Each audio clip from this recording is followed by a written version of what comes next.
how old were you when you got released? I got released, I think, when I was 17. And once again, how fast was it before you got right back to doing what you was doing? I ended up robbing, I could be frank, but I ended up robbing a Dunkin Donuts the same day I got out so I could buy a car. Wow. So the same day. How'd you get a firearm that fast? Like the same way, just I bought that firearm, I think, for like $50. It was a 38. 38 special. 38 special. Bought it for like $50. And so describe for us, like going like that. How did you plan that out? How did you just make it up in your mind about to rob a Dunkin Donuts? Man, I told you, I grew up, I was one of the most reckless young boys that you'll ever meet. It wasn't even a plan. I'm going in here, I want the money. If they refuse to give me the money, I'm shooting. It was just clear cut, dry as that. But we're so peculiar about it now that I look back in retrospect and I look at how reckless and insidious and diabolical I was. I was still getting high. That's first and foremost. I was Getting high for what? drinking syrup, popping pills, right? Mm-hmm. And this side actually happened. One of my female friends asked me to take her daughter with me to the store. And me and her daughter, which probably was about 3 years old at the time, and I had one of my homies with me named CJ. And we go in there, we really wanted to get us some hot chocolate, drink some tea, whatever the case may be, to boost our high, whatever. We coming from J Street. Yeah. We go up in there, and once I saw how much money was in that cash register, I jumped across the counter and laid everybody down. With the girl, little girl with y'all? I forgot that fast that she was with me. Dang. So I go in there, I lay everybody down, I take all the money, I run out the store, I get like a half a block down, and some girl that knew me, she said, "Ain't that what's her name, daughter? Ain't she with y'all?" I said, "Oh yeah, that's right." She said, "Well, you better go back and get her. You left her in the store." So I said, "Yo, I'll give you $300. You go back and get her for me." Mm. And she went back and retrieved her while I kept on going about my business. Wow. And the cops can't, they know anything about the little girl being with you at the time or no? I got away with that crime. Mm. Wow. I actually got away with that crime. Describe for like people out there, the listeners and the viewers who don't know, what kind of rush do you get from it? Or you just straight, it's no rush, it's just normal activity for you? Yeah, it was just normal activity. But I think I got a rush from it because, like I said, if I want it, I'm taking it. And I love the fact that I can just do what I want. Mm. I was intoxicated off of making other people fear me, watching them tremble, watching them have trepidation, watching them have fear when I walked through or drove through. It was a high. Mm. It was a high. But I think now when I look at it back from an intelligent point of view, from an intellectual point of view, I think it was just me suffering from an identity crisis. Mm. I look at it now, we wanted to be important. We wanted to be seen. We wanted to be felt. And the only way that I knew how to do that was to commit a crime. Mm. If I had a gift and a talent, or if I was aware of my gifts and talents at that time, I'm pretty sure that my life would have turned out a lot different. But because that's what gave me recognition, that's what gave me power. That's what I continue to do because everybody recognized me for my talent of brute force, brutality, mayhem, bloodshed. Mm. And that's all I knew. So you come up in the neighborhood and people knew when they seen you, like it was just automatic, anything can happen at any moment when I come around. Sometimes I have to walk on one side of the street and everybody go on the other side of the street. Mind you, I'm a kid. I ain't even 18 yet. Sometimes I wasn't even 14, 15 yet. Mm. But I grew up, like I said, we was shooting them guns very, very early. Very early.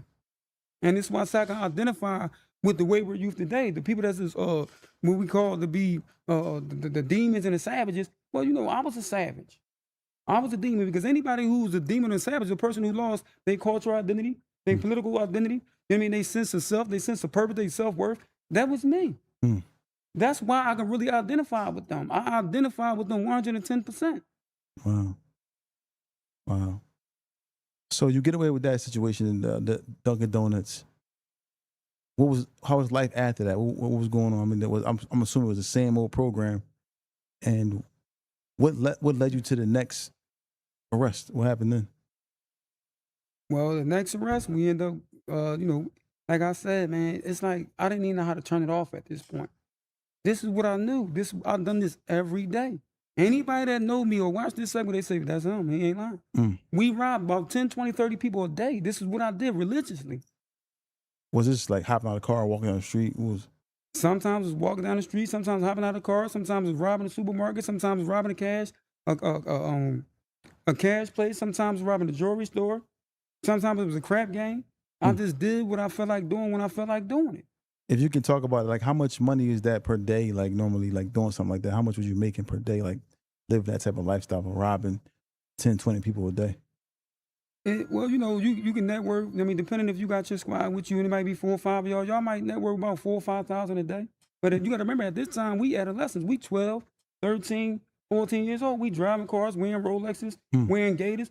So it seemed like a lot of money to us at the time. But even though we had a block doing 80, 90, 100,000 a day, we wasn't interested in that money. We was interested in the adrenaline rush, Mm. that fear, that power.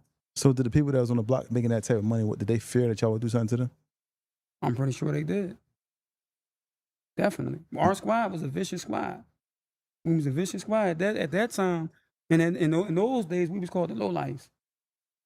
Mm. So I'm assuming those people who had those drug blocks, they had fear. So I'm assuming that if y'all came to them for some money, they would just give it to you. Like, here you go. Of course, money at that time wasn't even. Money was no money at that time because you could make $1,000 every 15 minutes. Mm. So I come up in the area when people was betting cars, betting houses, betting deeds. Like 10,000 was nothing. You could make that in 15, 20 minutes. And dice games. Yes. Mm. What's the biggest dice game you robbed? You see you robbed dice game before. What's the biggest dice game you robbed? And where was it at? Well, down North Philadelphia, Puerto Rican land, about 9,500. But in a lot of jewelry.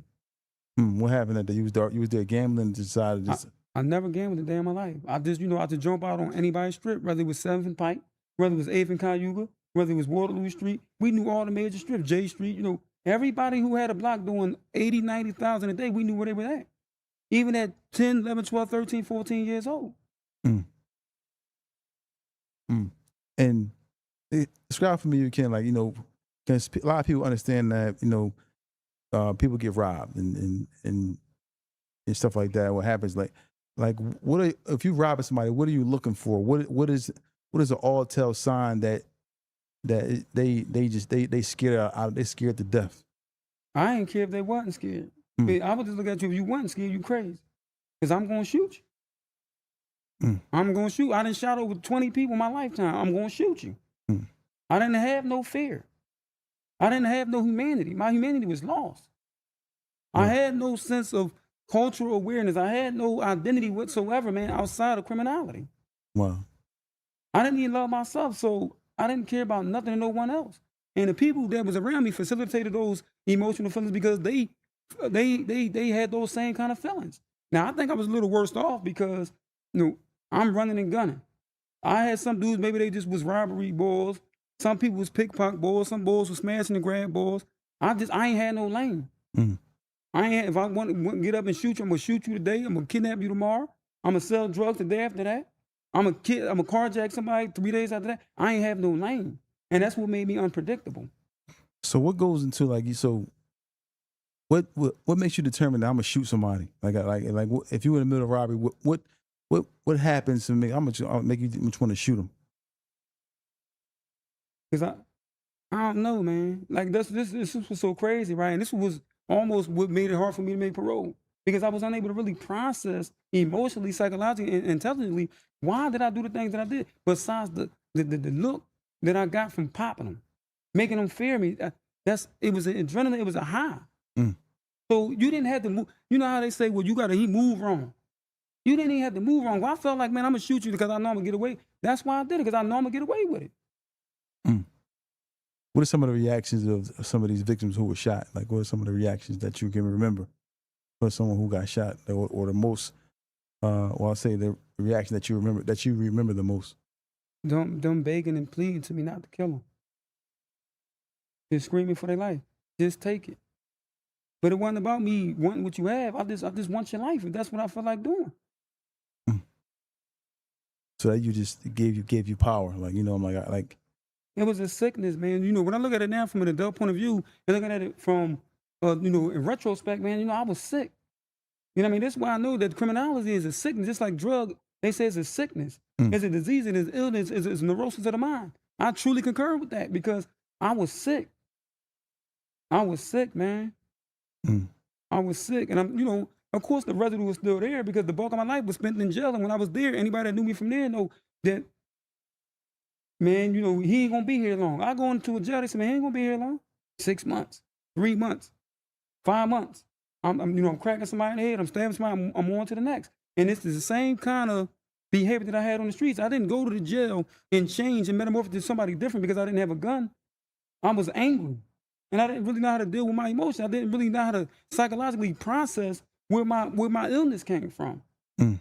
That came on later down the line when I started doing introspection and self-reflection, looking deep within my mind and being honest with my findings.